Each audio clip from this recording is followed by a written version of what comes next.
I thought I would go ahead and share a drugstore haul with you guys today. I found myself in Ulta like 2 days ago and picked up a couple things there. And then Walmart had some new stuff, and also I got in a Hautelook order. I'll go ahead and start off with these brushes that I purchased at Walmart. They're the Moda Pro Makeup brushes from Royal and Langnickel. This is what the outside packaging looks like. And I had purchased one called the Complexion brush already, and that one's dirty, and I really enjoyed putting on my BB cream with it, so I went ahead and purchased another one of those. And I'm going to show you guys what these brushes look like in a minute.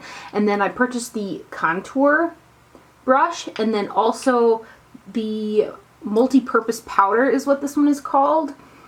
Now, these brushes here have a very similar shape to some of the Real Techniques brushes that I have. And also the bristles on them feel very much the same. Like, I wouldn't be surprised if there's some relation between the two. The Royal and Langnickel brushes do have longer handles. And then this part here has got that grippy type of a feel to it. Just a comparison, here's the Royal and Langnickel contour, and here is the Real Techniques contour.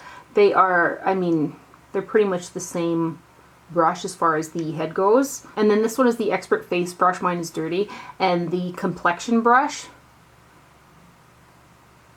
And then probably the one that I'm most excited about is the multi-purpose powder brush. Is very similar to the multitasking brush from Real Techniques. Again, this one is dirty. I've got several of these, and the only way to get this particular brush is to buy the full set. So this is kind of the single version of this brush. The Royal and Langnickel brushes are really pretty as well, and I think this Complexion brush was $6.90 something at Walmart. When I'd gotten that first brush from Royal and Langnickel at Walmart, I went online and checked on their website, and they have a ton of sets of brushes like this. I was tempted to buy a couple other sets because they have them in like blue and a couple other colors in different shapes as well, but so far so good on these. I think these are a nice affordable synthetic brush for sure. Also at Walmart, I saw these Almay Smart Shade blushes, and they have got stars like raised on the top of the product, and there's like a stripe. This one here is called number 10 Pink, and I wore this yesterday. Really like the blush. These were kind of expensive. If I can remember correctly, they were almost $12 a piece. There is 0.24 ounces of product in here, which is a pretty good amount of product, but I really like this blush. I remember using like the Smart Shade blush a couple years ago when it was packaged differently, and I wasn't that impressed, but these are much nicer. So this is number 10 Pink, and then the one that I have on my cheeks today is number 30 Coral, and it looks like this. And there is like, I would call them satin blushes. When I put both of them on my cheeks, I felt like they were a satin type of finish. The pink one might lean a little bit more matte than the coral one, but I really like these. There's another one too, a berry colored one that I may purchase as well.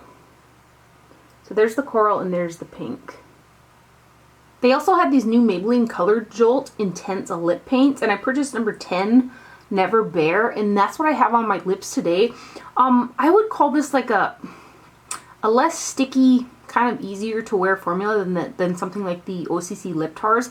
It doesn't exactly dry down to like that long wear liquid lipstick. The one thing though, when I first, like today's the first time that I wore it, and I was trying to squeeze it out, and like I had to squeeze and squeeze. Like if you look at the tube, it looks like I've been using this for months. So it says on the packaging that there's 0.21 fluid ounces. I guess they could have, I don't know, used a different type of packaging for it, because you really have to squeeze to get the product out. It's like, it's only like half full. Then I was really happy to come across the Supersizer Fibers mascara from Covergirl. I love the original Supersizer mascara, and I was really excited to try this one. I've worn it for the past 2 days. The packaging and the brush are pretty much the same as the original Supersizer. This one here, I don't notice a ton of difference. It's got one of those plastic bristle brushes.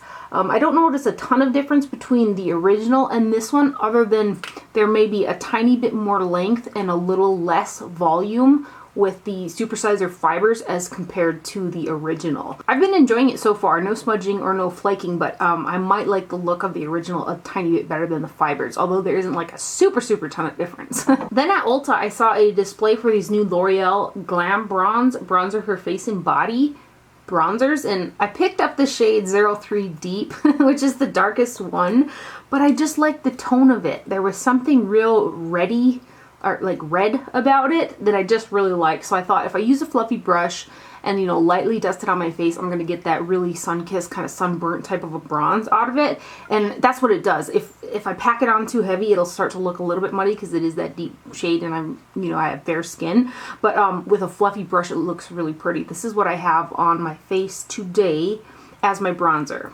And just a little bit goes a long way. And this one does have like gold sparkles in it. Kind of comes off on the skin more like a satin, I would say.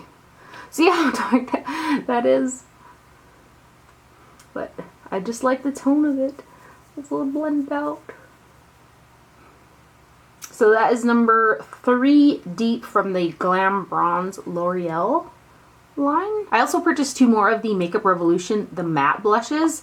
You can't beat the formula of these and the price tag on them. They're really creamy, they're really buttery, they blend beautiful, and they have great pigmentation. So I picked up 2 of the ones that I didn't have. This one is the shade Fusion.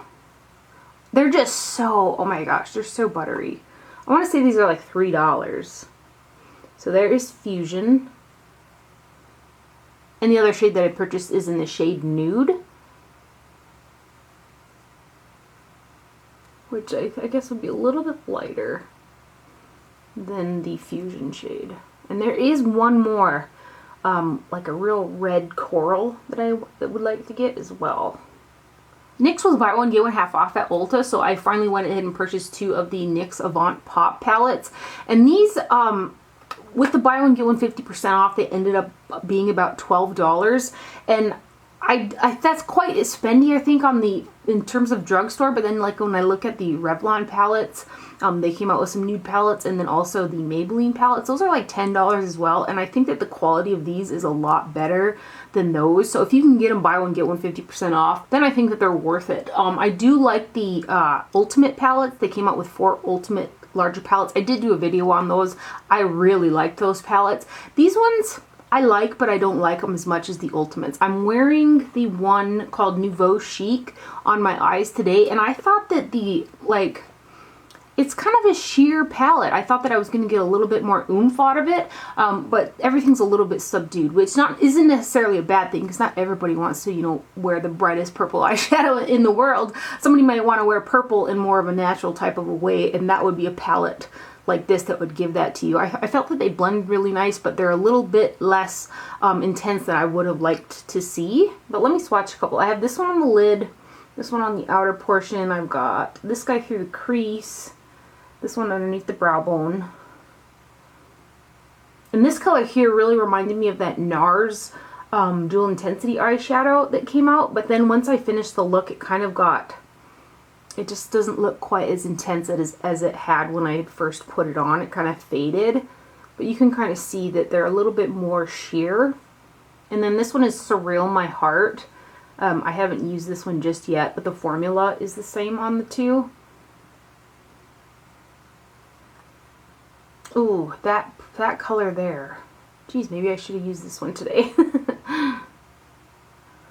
Wow, those guys look a little bit more promising than some of those shades.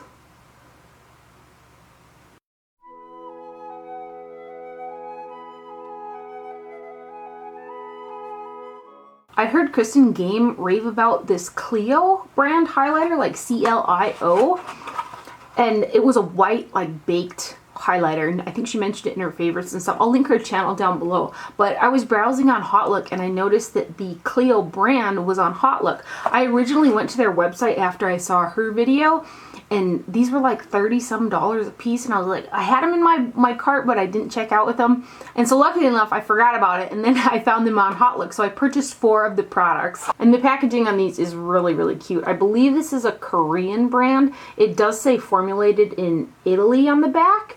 So this is number 1, Pearl White. I believe this is the one that Kristen was talking about. It does come with a plastic overlay and like a little flat brush in there, which isn't the best quality, but I really like this as well. It's a baked white highlighter, and it looks really gorgeous on the skin. You can almost see like that your skin kind of comes through with it. So I really like that. It's not like the super intense like gelée formula, but it's a really pretty baked highlight. This next one is the Art highlighter in number 2, Soft Pink. And this one here I kind of would use as a blush topper here. You can kind of see the little plastic. I guess I left one of them in there. that comes inside of here.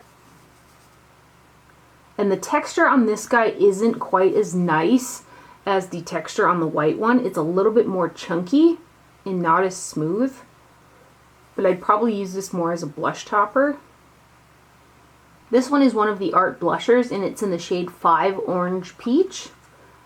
And this one here is a really pretty blush. This one has a nice smooth texture as well. It's kind of a corally peach. And then this last one from Clio is the Art blusher number 6 Pure Pink, and it's like a satin baby pink blush. I've worn this several times since I've gotten it, and I love it. I really love this baby pink blush. Super smooth texture as well. It's one of those cool tone baby pink blush shades. Right there. While I was in Ulta, I also purchased a couple more things from Essence. I purchased 2 more of their eyeshadow singles. This one is number 19, the Grammy Goes Glammy. And I thought this would be a pretty face highlighter. It's kind of got a little bit of a nude undertone, but it's still pretty light. And I've got a little bit of this on the top of my cheekbones today. Super shiny. And then the other one is number 18, All I Need. And this is like a really light taupey brown gray color that I think would be so pretty on the lid. So I purchased that guy. It kind of reminds me of NARS Stud, just a little less intense. And then I purchased this little 6-pound palette in number 2 Candies, also from Essence. I don't know how many times I've had this in my hands when I've been in Ulta and put it back. And I finally went ahead and purchased it. I think that these like pastel-y colors will look really pretty on the lid. But then it was funny because I was swatching some of these, and what they reminded me of were like the Jeffree Star Skin Frost, like this green right here, except for I feel like the texture of these is nicer than those. But let me show you, like, if you wanted to use these as a highlighter and get a little bit, you know, a little bit finer brush, this is the green one. Look at it. It's kind of, and this was only like $3 or something. So if you wanted one with a little bit of a purpley tone, you know, you could totally use this as a face highlighter, and the texture of these is quite nice as well. Let's do this yellow one. I don't know if you can see that. But I thought that's kind of cool. That's totally what, especially this green one, it reminded me of the Mint Skin Frost from Jeffree Star, except for I actually like the texture of these better. I think that ought to round off my drugstore haul. I hope you guys enjoyed this video and found it helpful. Thank you for watching. Do not forget to wear sunscreen, and I'll see you guys later. Bye.